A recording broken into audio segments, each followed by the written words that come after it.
Hello bachcho, let's read this question. The question says, which of the following statements is incorrect? So we have to find out the incorrect statement. First statement given है, the endocrine glands and hormone producing diffused tissue cells located in different parts of our body constitutes the endocrine system. ठीक है, so endocrine glands हो गया या hormone producing diffused tissues हो गए या cells हो गए, वो हमारे बॉडी में डिफरेंट डिफरेंट जगह पे मिलते हैं। ठीक है, और वो क्या रिलीज करते हैं, वो हॉर्मोन्स रिलीज करते हैं हमारी बॉडी में। ये सब मिलके एंडोक्राइन सिस्टम बनाते हैं। ठीक है, तो ए करेक्ट स्टेटमेंट है। बी गिवन है, the hypothalamus is the basal part of diencephalon, तो ये स्टेटमेंट भी करेक्ट है। डायनसेफेलॉन, जैसे फॉर एग्जांपल अगर मैं बहुत ही सिंपल सा ब्रेन का डायग्राम बनाऊं तो ये सेरिब्रम है। सेरिब्रम के आगे ये आ गया डायनसेफेलॉन। डायनसेफेलॉन के बेस में, डायनसेफेलॉन के इस तरीके से बेस में प्रेजेंट होता है हाइपोथैलेमस। हाइपोथैलेमस, डायनसेफेलॉन और सेरिब्रम मिलके फोरब्रेन बनाता है।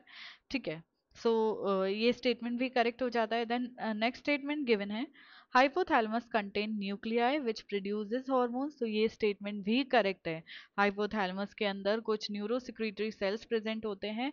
ठीक है, जिनको हम न्यूक्लियाई कहते हैं और वो हार्मोन्स प्रोड्यूस करते हैं।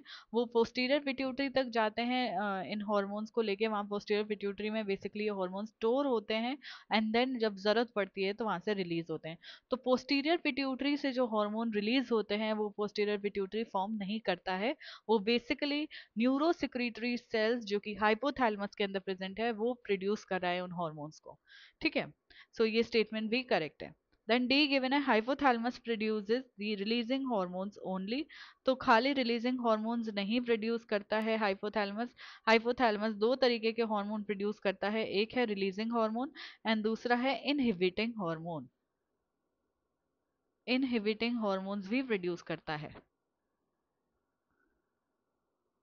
ठीक है, तो ये इनकरेक्ट हो जाता है, हमें इनकरेक्ट ही फाइंड आउट करना है, तो हमारा जो करेक्ट ऑप्शन चला जाएगा that will be option D. इसके रिगार्डिंग इन्फॉर्मेशन आपको 11th की न्यू एनसीईआरटी में पेज नंबर 240 पे मिलेगी। आई होप कि आपको क्वेश्चन अच्छे से समझ आ गया है।